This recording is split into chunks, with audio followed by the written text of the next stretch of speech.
Kaixo lagunok, zer modu zaudete? Blaitu klubeko kideok egitasmo baten berri ematera datozkizuet.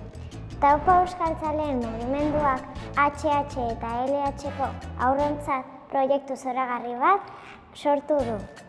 Eusfera! Ba, aldakizu zer den eusfera?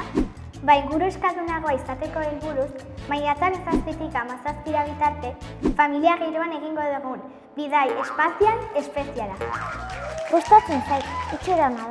Eta zer egin behar dute gure gurasoek bertan parte hartezagun? Lehenik eta behin, eusferaren webgunea zabaldu beharko duzue, eta euren txokoan sartu.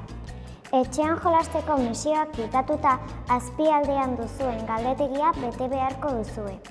Bertan, zuen hizkuntza ohituren inguruan galdetuko dizuete, prestatutako misioak zuen errealitetara egokitzeko.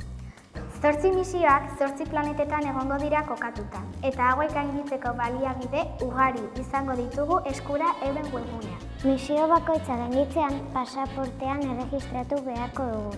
Hauxe betetzea eta konpromisoak hartzea izango da gure benetako erronka. Tira baskonautak, igo zaitezte gure espaziontzira, lotu ondo segurtasun uhala eta animatu zaitezte Euskararen unibertso esploratzera.